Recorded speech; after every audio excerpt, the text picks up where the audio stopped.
Hi friends, welcome to our channel. Brahmamudi serial next ఎపిసోడ్లో ఏం జరగబోతోందో ఈ వీడియోలో చూసి తెలుసుకుందాం.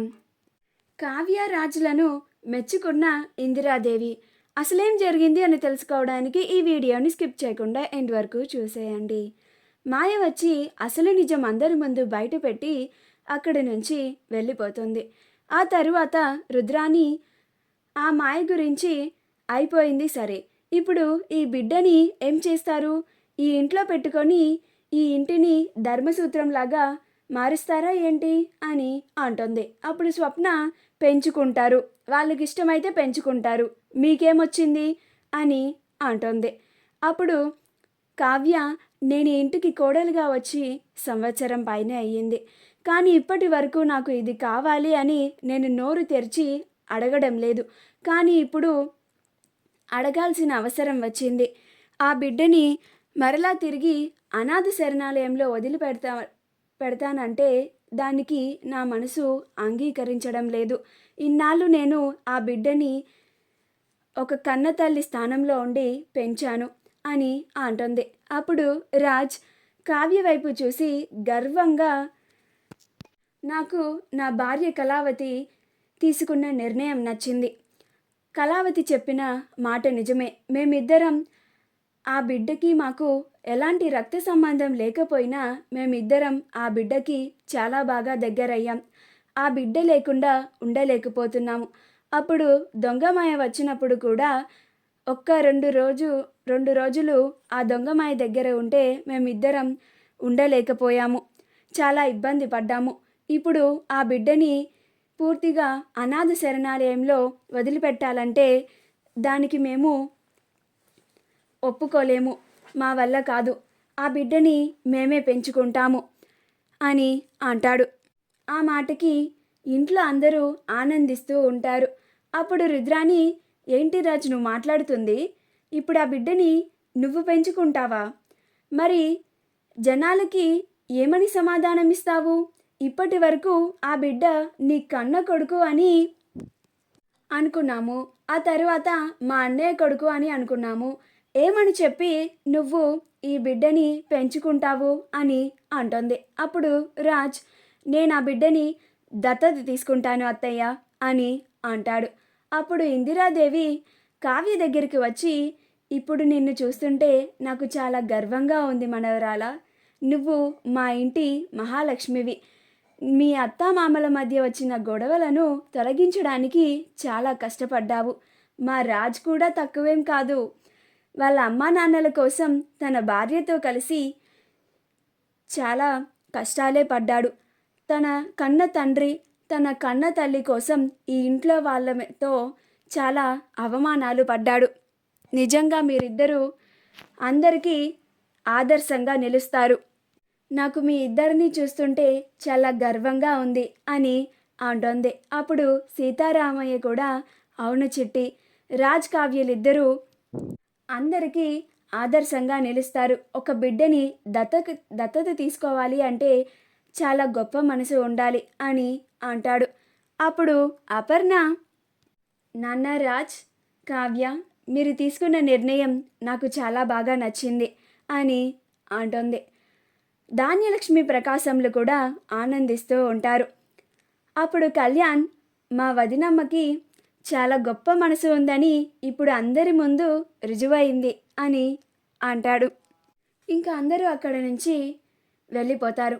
అప్పుడు స్వప్న, ఏంటత్తా ఇంకా చూస్తున్నావు? నువ్వు కూడా ఒక బిడ్డను పెంచుకుంటావా ఏంటి?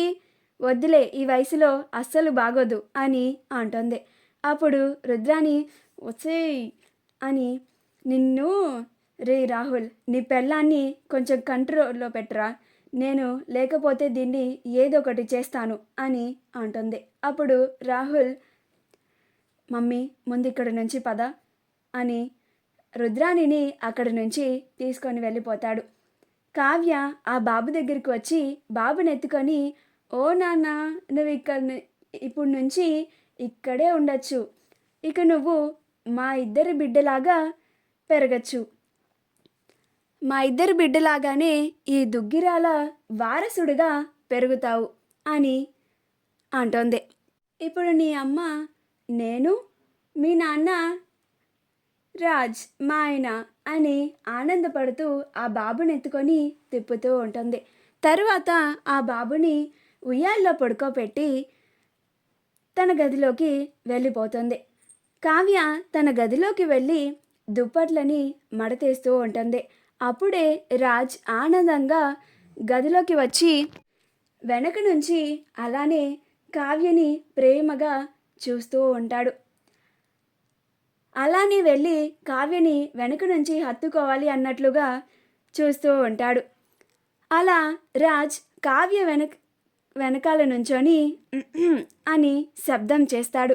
ఆ శబ్దానికి కావ్య భయపడి మంచం ఎక్కి కూర్చుంటుంది. అమ్మో అని అంటుంది. అప్పుడు రాజ్ ఏంటే, ఏమైందే, ఎందుకు అంతలా భయపడ్డావు అని అంటాడు.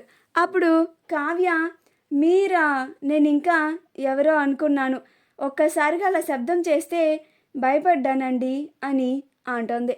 అప్పుడు రాజ్ సరిపోయిందిలే అని అంటాడు. అప్పుడు కావ్య ఏంటండి ఇలా వచ్చారు అని అంటుంది. అప్పుడు రాజ్ సిగ్గుపడుతూ నీకోసమే వచ్చాను అని అంటాడు. అప్పుడు కావ్య నేను కూడా మీకోసమే ఎదురు చూస్తున్నాను అని అంటుంది. అప్పుడు రాజ్ అవునా అని అంటాడు. అప్పుడు కావ్య మరి మొదలు పెట్టండి అని అంటుంది. అప్పుడు రాజ్ అది ఎక్కడి నుంచి మొదలు పెట్టాలా అని అర్థం కావడం లేదు అని సిగ్గుపడుతూ ఉంటాడు. అప్పుడు కావ్య మరి అది కూడా నేనే చెప్పాలా అమ్మా, ఏంటమ్మా నువ్వు అని అంటుంది. అప్పుడు రాజ్ మరి నువ్వే చెప్పాలి కదమ్మా అని అంటాడు. అప్పుడు కావ్య అవునా అని మంచం దిగి రాజ్ దగ్గరికి వస్తూ ఉంటుంది. అప్పుడు రాజ్ ఏ ఏంటే మీద మీదకి వస్తున్నావు అని అంటాడు. అప్పుడు కావ్య మరి మీరే కదండి ఎలా మొదలు పెట్టాలో చెప్పమన్నారు కదా అని అంటుంది. అప్పుడు రాజ్ కళావతి బల్లి అని అంటాడు. అప్పుడు కావ్య రాజ్ని గట్టిగా హత్తుకొని అమ్మో బల్లి బల్లి బల్లి బల్లి అని అరుస్తూ ఉంటుంది. అప్పుడు రాజ్ కావ్యని హత్తుకొని నవ్వుతూ ఉంటాడు. అప్పుడు కావ్య ఏంటండి నేను బల్లికి భయపడుతుంటే మీరు నవ్వుతారేంటి అని అంటుంది. అప్పుడు రాజ్ నేను ఊరికే చెప్పాను అని అంటాడు. అప్పుడు కావ్య చెప్పండి అని సిగ్గుపడుకుంటూ తన గదిలోంచి బయటకు వెళ్ళిపోతుంది. ఆ తర్వాత రాజ్ తన గదిలో నవ్వుకుంటూ ఉంటాడు. మా వీడియో కనుక మీకు నచ్చినట్లయితే లైక్ చేయండి, షేర్ చేయండి, మా ఛానల్ని సబ్స్క్రైబ్ చేసుకోండి, పక్కనే ఉన్న బెల్ ఐకాన్ని క్లిక్ చేయడం మాత్రం మర్చిపోకండి.